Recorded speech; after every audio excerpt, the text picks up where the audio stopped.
Dan apa yang terjadi? Tubuh mereka berdua langsung gemetaran begitu melihat Mbah Sarinah sedang menari dengan gemulai, diiringi oleh suara gending gamelan yang entah berasal dari mana.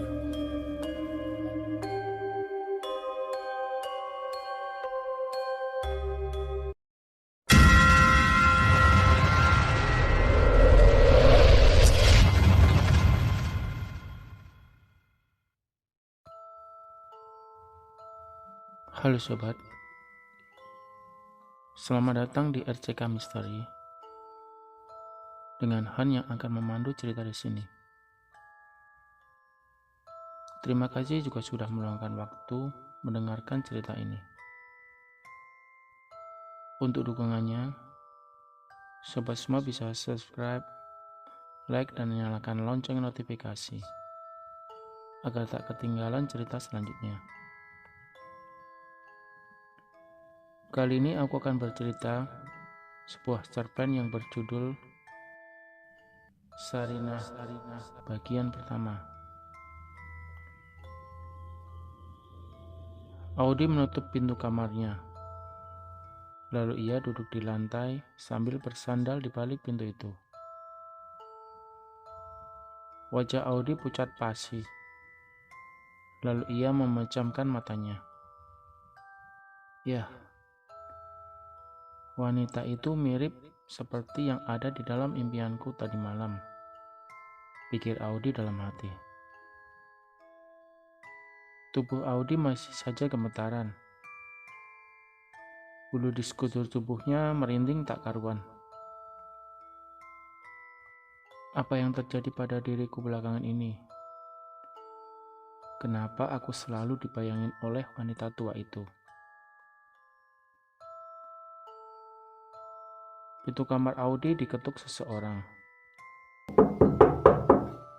Audi mengintip dari lubang pintu untuk melihat siapa yang berada di depan kamarnya. Audi lalu tersenyum lega ketika ia mengetahui yang mengetuk pintunya itu adalah Julie, teman dekatnya. Loh, muka lu kok pucat kayak orang takutan aja? Tanya Julie ketika Audi membuka pintu kamarnya. Gak apa-apa kok. Malam ini lu nginep di sini kan, Jul? Kata Audi. Sip. Gua kan sudah janji sama nyokap lo. Selama dia tugas di luar, gua yang akan nemenin lo di rumah selain Mbok Surti. Jelas Julie sambil tersenyum.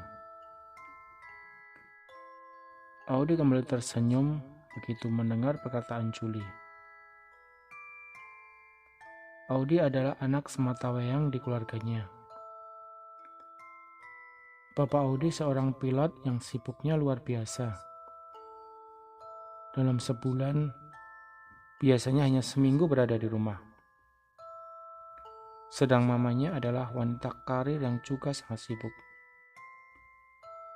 Contohnya seperti sekarang ini, mamanya harus pergi dan meninggalkan Audi untuk menginap di luar kota.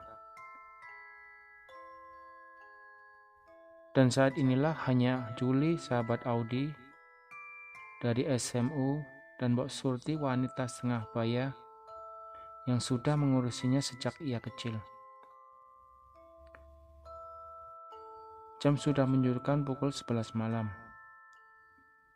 Audi membuka matanya perlahan-lahan, lalu ia merapatkan tubuhnya di dekat Julie yang sudah tertidur lelap. Sepertinya saat ini Audi tidak bisa memejamkan matanya untuk beristirahat. Ia masih saja terbayang-bayang dengan wanita tua yang tadi ia temui. Ya, sore tadi sepulang dari kuliah, Audi langsung mengendarai mobilnya keluar kampus. Di perjalanan, tepatnya di perempatan lampu merah, Audi menghentikan mobilnya sejenak untuk menunggu lampu hijau menyala kembali. Tiba-tiba mata Audi tertuju pada sebuah mobil sedan hitam yang berada tepat di sampingnya. Kaca mobil itu tidak terlalu gelap. Tampak di dalamnya pemuda tampan yang mengendarai mobil tersebut. Ia sedang bernyanyi sambil mendengarkan radio di dalam mobilnya. Audi tersenyum melihat kelakuan pemuda itu. Lalu tampak sengaja ia menoleh ke arah belakang pemuda itu. Audi terperanjat kaget ketika ia melihat ada sesosok wanita tua berpakaian lusuh berwarna merah duduk di jok belakang mobil pemuda itu. Sepertinya pemuda yang menyetir itu tidak tahu kalau ada makhluk lain yang menumpang di dalam mobilnya. Mata Audi masih tertuju ke arah makhluk yang menyeramkan itu. Dan apa yang terjadi? Tiba-tiba saja wanita tua itu menoleh ke arah Audi. Lalu ia memelototkan matanya yang memerah sambil tersenyum sinis padanya.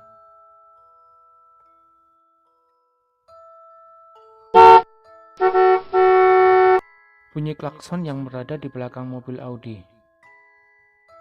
Audi pun terkejut mendengarnya. Ia lalu menarik nafas panjang. Lalu persekian detik wanita tua itu menghilang dari jok belakang mobil pemuda itu. Seketika pula sekujur tubuh Audi lemas dibuatnya. Audi lalu mengendarai mobilnya lagi ketika lampu hijau menyala. Selama di perjalanan menuju rumahnya, Audi sangat ketakutan. Terlebih lagi wanita tua yang tadi dilihatnya adalah wanita yang persis di dalam mimpinya 2 hari belakangan ini. Yaitu wanita tua yang berbaju lusuh berwarna merah.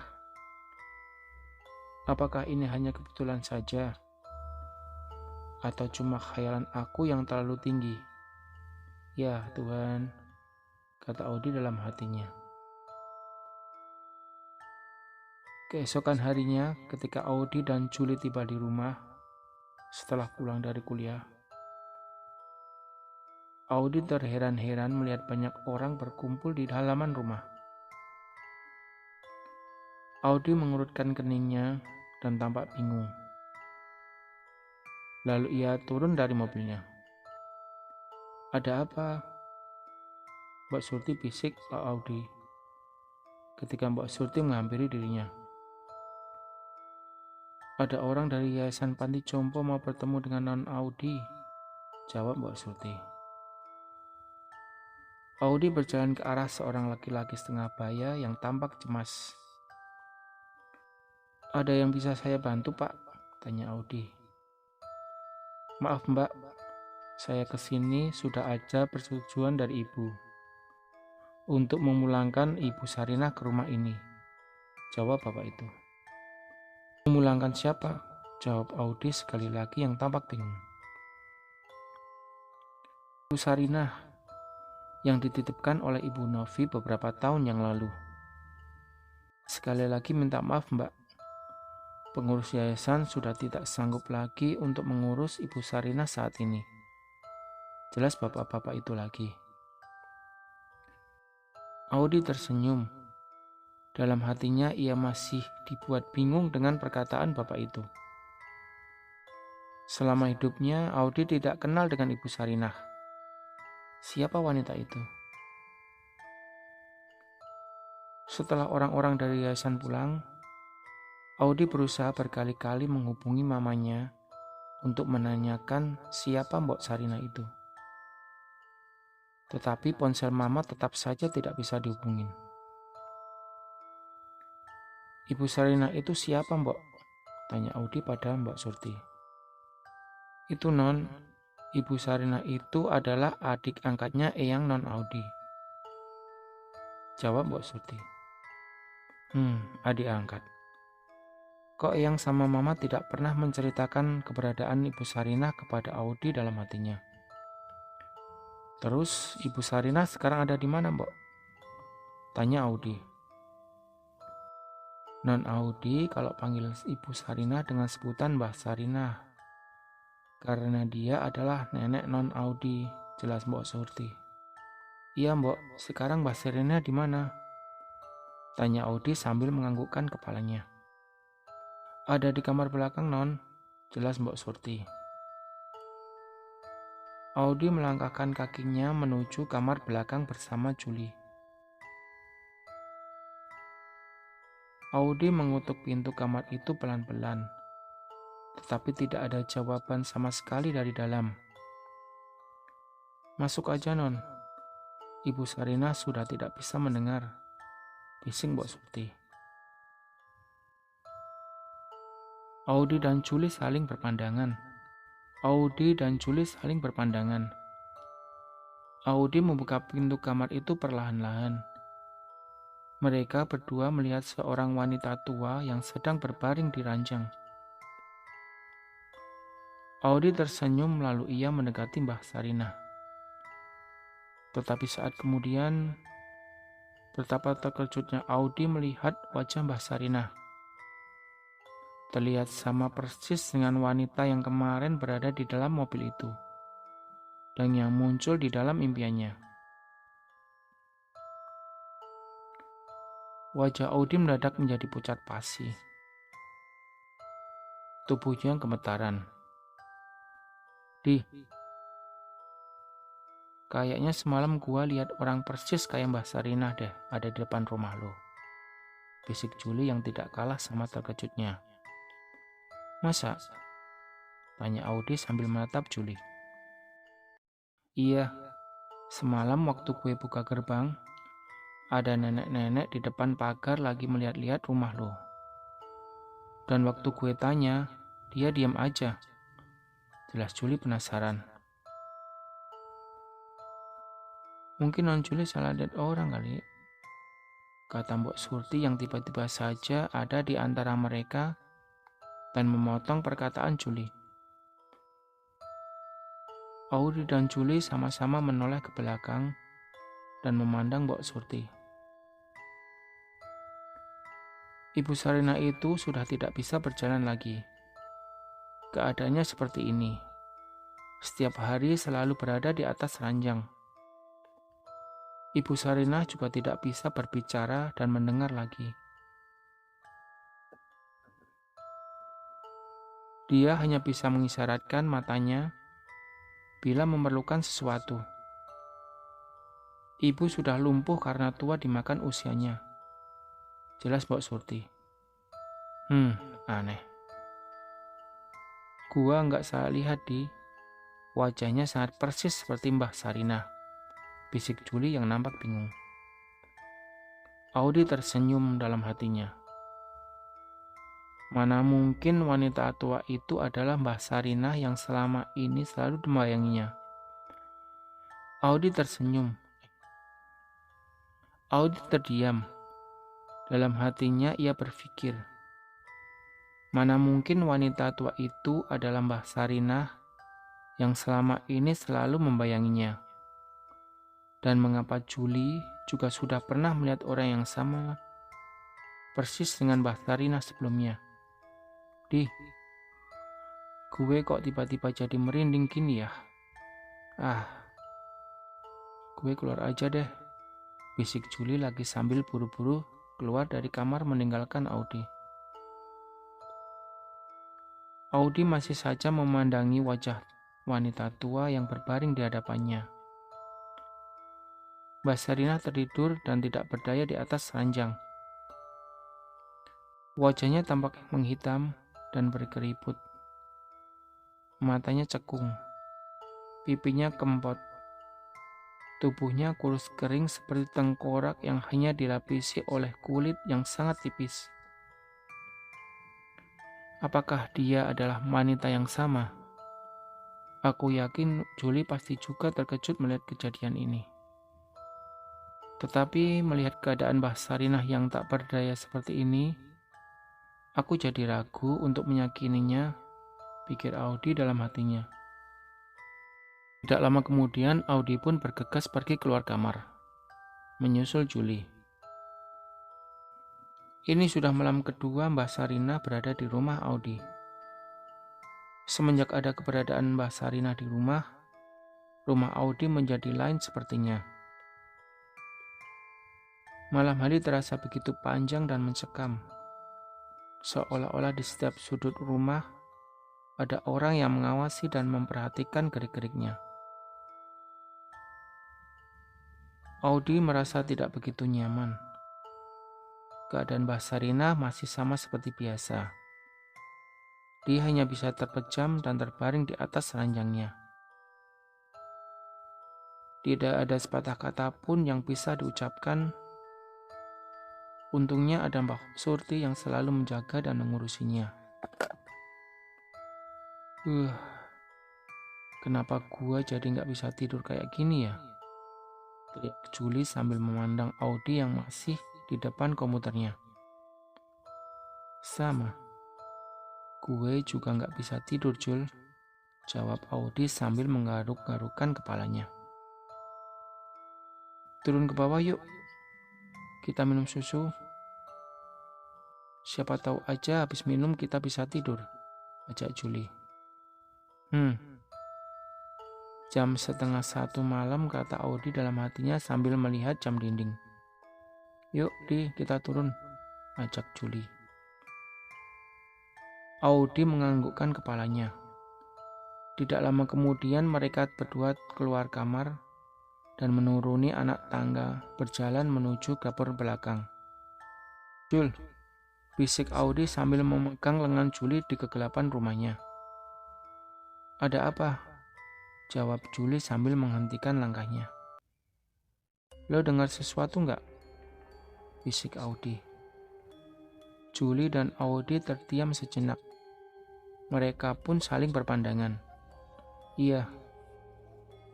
Gue dengar seperti ada suara gendingan gamelan yang suaranya terdengar sangat jauh, kata Juli.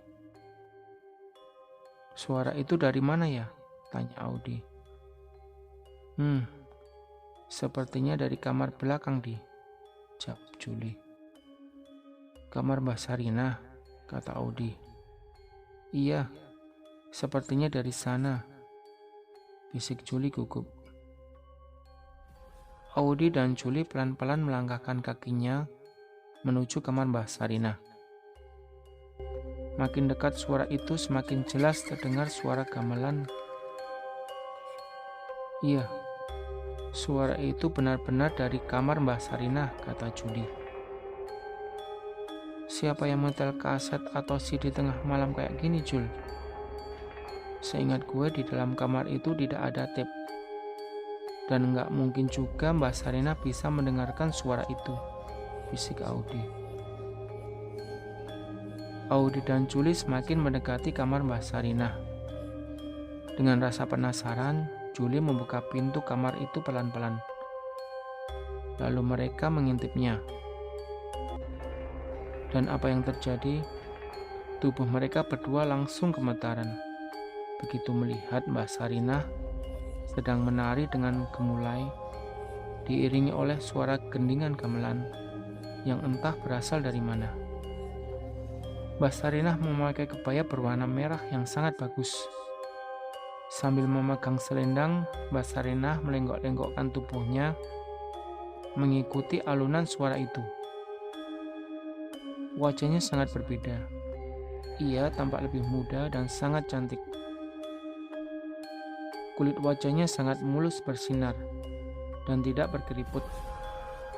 Rambutnya hitam lebat dan tergerai indah memanjang hingga sepinggang. Bisik Juli sambil menggenggam tangan Audi yang begitu dingin. Apa yang lo lihat sekarang? Sama dengan apa yang gue lihat kan, Jul? Bisik Audi dengan suara yang gemetaran. Iya, itu Mbah Sarinah, jelas Juli. Audi dan Juli sambil bertatapan di depan pintu kamar. Lalu mereka berdua mengintip lagi. Lama-kelamaan suara gendingan itu terdengar semakin jauh lalu menghilang. Seiring dengan itu, keadaan Mbah Sarinah pun mulai berubah seperti semula. Tubuh mereka berdua semakin tidak karuan rasanya.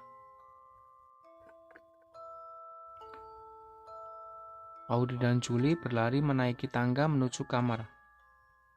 Begitu tiba di atas, mereka berdua pun sangat terkejut ketika melihat keberadaan Mbah Sarinah yang sudah berada di depan kamar Audi.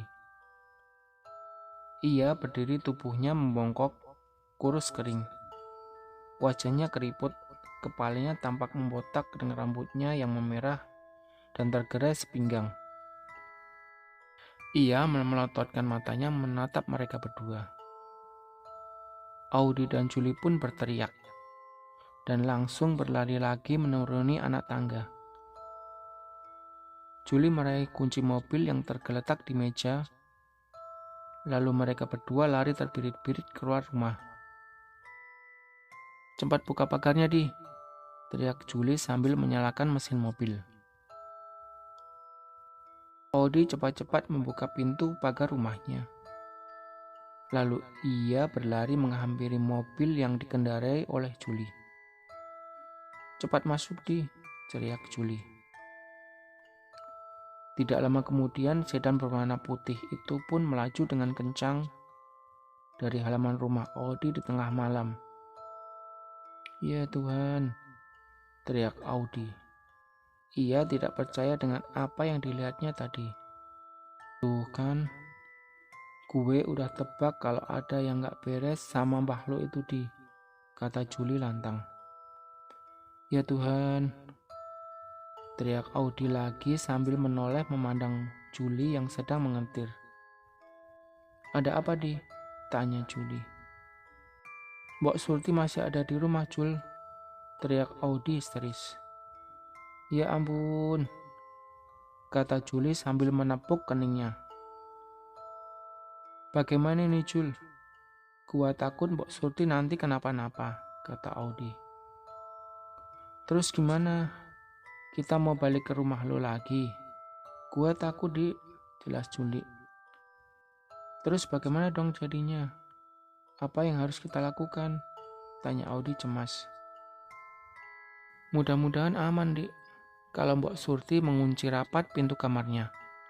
Sumpah, gua nggak berani lagi ke rumah lo saat ini," jelas Juli sambil memacu kendaraannya. Tidak lama kemudian, mobil yang dikendarai Juli berhenti di depan rumah yang berpagar hitam. "Ini rumah siapa?" tanya Audi. "Rumah sepupu gua. Kita bermalam di sini saja ya. Gua mau hubungin sepupu gua dulu," jawab Juli. Juli mengeluarkan ponselnya. Lalu tidak lama kemudian keluarlah seorang anak laki-laki sebaya. Mereka menghampiri mobil. "Ada apa, Jul? Ayo kita masuk," ajak anak laki-laki itu. Audi mengikuti langkah Juli dan sepupunya itu masuk ke dalam rumah. "Kenalkan nih, Andre, teman dekat gue," kata Juli sambil menoleh ke arah Audi. Audi dan Andre berjabat tangan. Andre membuatkan teh hangat untuk Juli dan Audi yang sedang beristirahat di atas sofa. Juli menceritakan kejadian yang ia alami berdua dengan Audi. Begitu pula dengan Audi.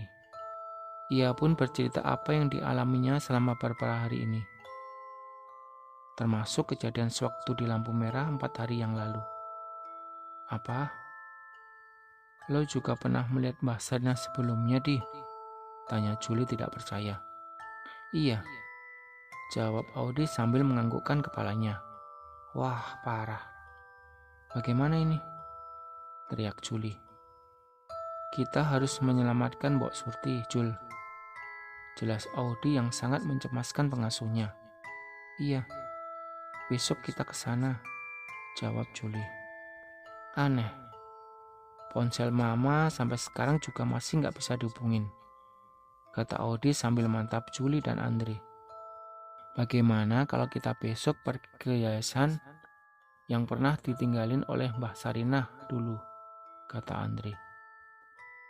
Ke yayasan panti jompo itu? Tanya Audi. Iya. Kita cari tahu tentang keberadaan Mbah Sarinah selama ia tinggal di sana. Lo berdua tidak penasaran kenapa tiba-tiba saja para pengurus yayasan memulangkan Mbah Sarinah dengan alasan sudah tidak sanggup lagi mengurusinya. Pasti ada hal lain yang disembunyikan oleh mereka.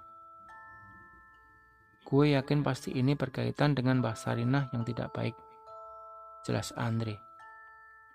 Benar juga tuh Andre, kita harus ke sana, kata Juli. Terima kasih telah mendengarkan. Untuk cerita selanjutnya, bisa dilihat di Sarinah bagian kedua. Jangan lupa subscribe dan like ya.